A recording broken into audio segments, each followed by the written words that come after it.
Assalamualaikum warahmatullahi wabarakatuh.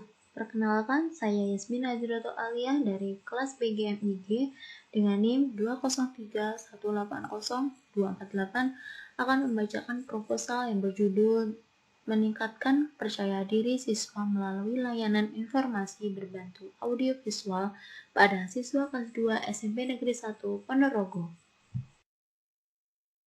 Yang pertama adalah latar belakang. Pendidikan sangat penting dalam kehidupan sehari-hari. Saat ini, bangsa Indonesia sedang berupaya meningkatkan mutu pendidikan dalam menghadapi perkembangan zaman. Dunia pendidikan diharapkan mampu mewujudkan cita-cita bangsa dan tujuan pendidikan nasional. Tujuan pendidikan nasional tercantum dalam Undang-Undang Republik Indonesia Nomor 20 Tahun 2003 Pasal 1, yakni pendidikan adalah usaha sadar dan terencana untuk mewujudkan suasana belajar dan proses pembelajaran agar peserta didik secara aktif mengembangkan potensi dirinya untuk memiliki kekuatan spiritual keagamaan, pengendalian diri, kepribadian, kecerdasan, akhlak mulia, serta keterampilan yang diperlukan dirinya, masyarakat, bangsa, dan negara.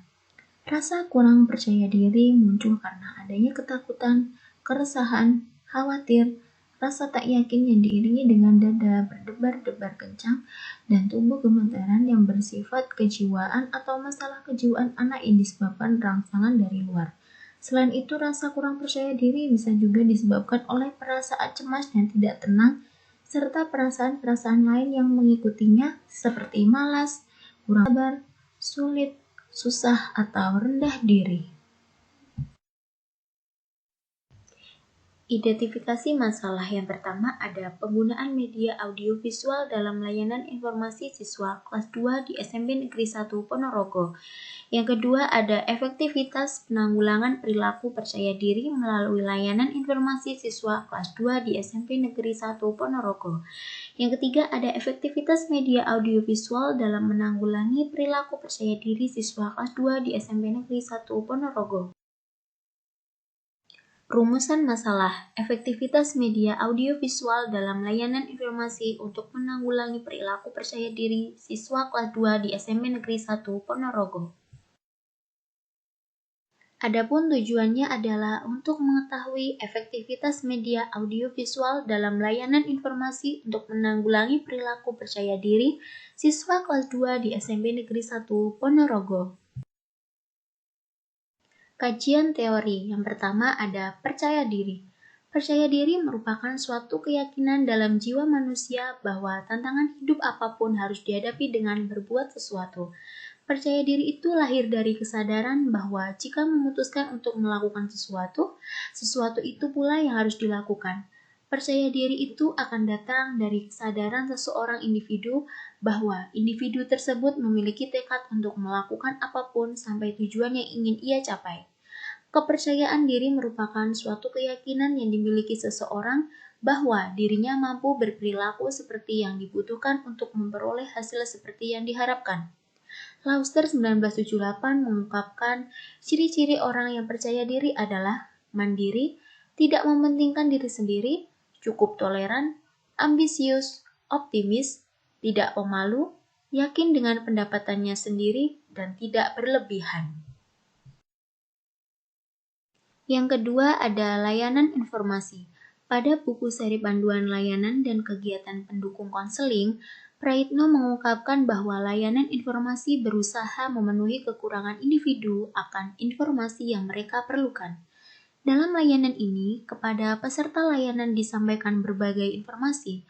Informasi itu kemudian diolah dan digunakan oleh individu untuk kepentingan hidup dan perkembangannya. Layanan informasi adalah layanan yang memberikan informasi yang dibutuhkan oleh individu. Informasi yang diperoleh individu sangat diperlukan oleh individu agar individu lebih mudah dalam membuat perencanaan dan pengambilan keputusan. Tujuan layanan informasi adalah membekali siswa agar mampu merencanakan dan memutuskan rencana masa sekarang maupun masa depan dengan mandiri dan bertanggung jawab sesuai dengan bakat, kemampuan, dan minat secara positif, objektif, dan dinamis. Yang ketiga ada media audiovisual. Menurut Abuko Benson, media diharapkan dapat memainkan peran penting dalam meningkatkan prestasi akademik. Suranto menyatakan bahwa media adalah suatu sarana yang digunakan untuk menyampaikan pesan dari seorang komunikator kepada komunikan. Trini Prastati memberi makna media sebagai apa saja yang dapat menyalurkan informasi dari sumber informasi ke penerima informasi. Sandai Taiwo, media yang digunakan untuk melengkapi guru dengan meningkatkan keefektivitasannya dalam kelas dan media yang digunakan untuk menggantikan guru melalui sistem media pembelajaran. Jadi, dapat disimpulkan bahwa media audiovisual merupakan media yang dapat membantu siswa untuk lebih mudah memahami materi yang telah disampaikan dalam penelitian. Dalam penelitian ini menggunakan media audiovisual dengan cara menampilkan film atau video atau film yang berkaitan dengan materi yang disampaikan, yaitu tentang kepercayaan diri. Ciri-ciri utama teknologi media audiovisual adalah sebagai berikut. Yang pertama, bersifat linear. 2. Menyajikan visualisasi yang dinamis. 3. Digunakan dengan cara yang telah ditetapkan sebelumnya oleh perancang atau pembuatnya. 4. Merupakan representasi fisik dari gagasan real atau gagasan abstrak. 5. Dikembangkan menurut prinsip psikologis behaviorisme. 6. Umumnya berorientasi kepada guru dengan keterlibatan interaktif siswa yang rendah. Jenis-jenis media pembelajaran. Yang pertama, teknologi cetak. Teknologi cetak adalah cara untuk menghasilkan atau menyampaikan materi melalui proses percetakan mekanis atau fotografis seperti buku dan materi visual statis. Yang kedua, ada teknologi audiovisual. Teknologi audiovisual adalah cara menghasilkan atau menyampaikan materi dengan menggunakan mesin-mesin mekanis dan elektronik untuk menyajikan pesan-pesan audio dan visual. Yang ketiga, ada teknologi berbasis komputer. Teknologi berbasis komputer merupakan cara menghasilkan atau menyampaikan materi dengan menggunakan sumber-sumber yang berbasis mikroprosesor. Yang keempat, ada teknologi gabungan. Teknologi gabungan adalah cara untuk menghasilkan dan menyampaikan materi yang menggabungkan pemakaian beberapa bentuk media yang dikendalikan oleh komputer. Telah hasil penelitian terdahulu. Yang pertama, menurut Joni Purwono, Sri Rukmini, Sri Anita 2014, dalam penelitiannya yang berjudul Penggunaan Media Audiovisual pada Mata Pelajaran Ilmu Pengetahuan Alam di Sekolah Menengah Pertama Negeri 1 Pacitan. Media diharapkan dapat memainkan peran penting dalam meningkatkan prestasi akademik. Media yang digunakan untuk melengkapi guru dengan meningkatkan keefektivitasannya dalam kelas dan media yang digunakan untuk menggantikan guru melalui sistem media pembelajaran. Tujuannya ialah untuk mengetahui cara penggunaan media audiovisual pada mata pelajaran ilmu pengetahuan alam. Alasan peneliti menggunakan jenis penelitian kualitatif karena permasalahan belum jelas, holistik, kompleks, dinamis, dan penuh makna sehingga tidak mungkin data pada situasi sosial tersebut terjaring dengan metode penelitian kuantitatif dengan instrumen seperti tes, kuesioner, pedoman wawancara. Yang kedua, menurut Ahmad Pujianto, Asep Kurnia Jayadinata, Dadang Kurnia 2016. Dalam penelitiannya yang berjudul Penggunaan Media Audiovisual untuk Meningkatkan Hasil Belajar Siswa pada Materi Hubungan Antar Makhluk Hidup. Tujuannya ialah untuk mengetahui perencanaan, pelaksanaan dan hasil belajar siswa pada pembelajaran IPA materi simbiosis penggunaan media audiovisual. Menurut Herlina Erwin Immanuel Sairo Awang Anya 2018, dalam penelitiannya yang berjudul Penerapan Pendekatan Konseptual untuk Meningkatkan Minat dan Prestasi Belajar Siswa pada Pelajaran IPA. Minat belajar siswa merupakan sesuatu yang mendorong siswa untuk berprestasi di dalam kelas. Dengan demikian, minat sangat mempengaruhi kualitas belajar siswa dalam kelas. Tujuannya ialah meningkatkan prestasi belajar siswa dengan menggunakan pendekatan konseptual pada pelajaran IPA.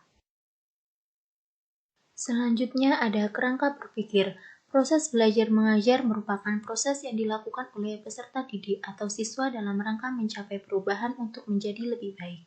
Dari tidak tahu menjadi tahu, dari tidak bisa menjadi bisa, sehingga terbentuk pribadi yang berguna bagi diri sendiri dan lingkungan sekitarnya.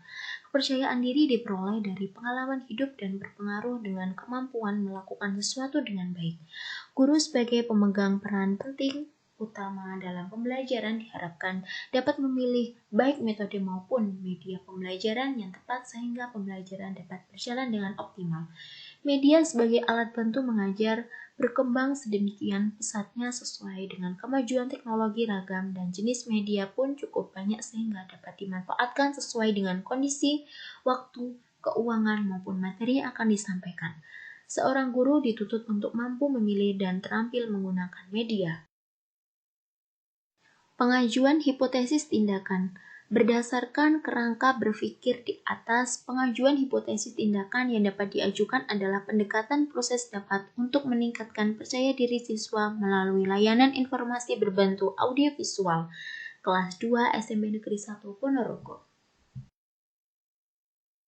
Objek tindakan kelas. Objek dalam penelitian ini adalah meningkatkan percaya diri siswa melalui layanan informasi berbantu audiovisual pada siswa kelas 2 SMP Negeri 1 Ponorogo. Yang selanjutnya ada subjek penelitian tindakan kelas. Dalam penelitian tindakan kelas ini yang menjadi subjek penelitian adalah siswa kelas 2 SMP Negeri 1 Ponorogo.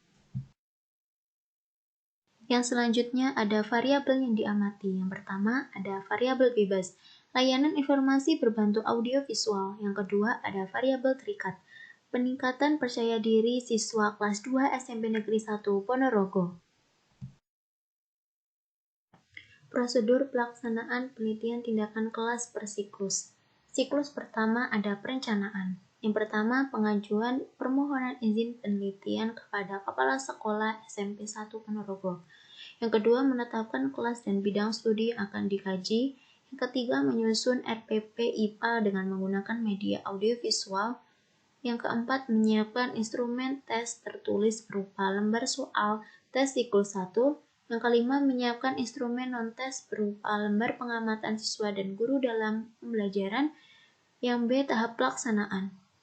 Yang pertama, memberikan lembar observasi kepada observer untuk diisi. Yang kedua, melaksanakan pembelajaran IPA dengan menggunakan media audiovisual.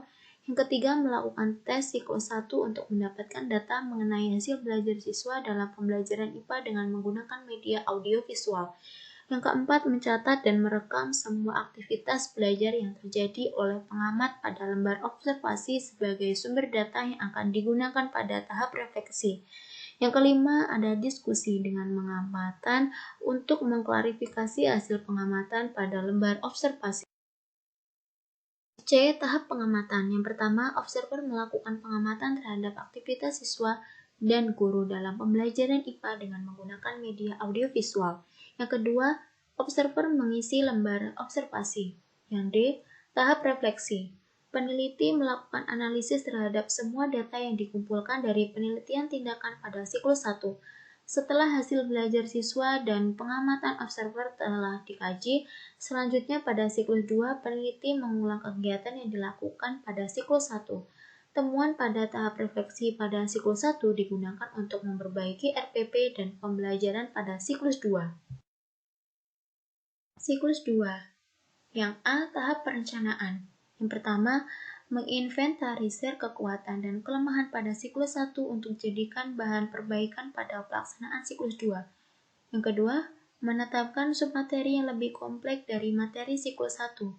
3. Membuat rencana pembelajaran dengan memperhatikan refleksi pada siklus 1. 4. Menyiapkan media, alat peraga, dan sumber pembelajaran. 5. Menyiapkan instrumen tes siklus 2. 6. Menyiapkan lembar pengamatan siswa dan guru dalam pembelajaran. Yang B. Tahap pelaksanaan.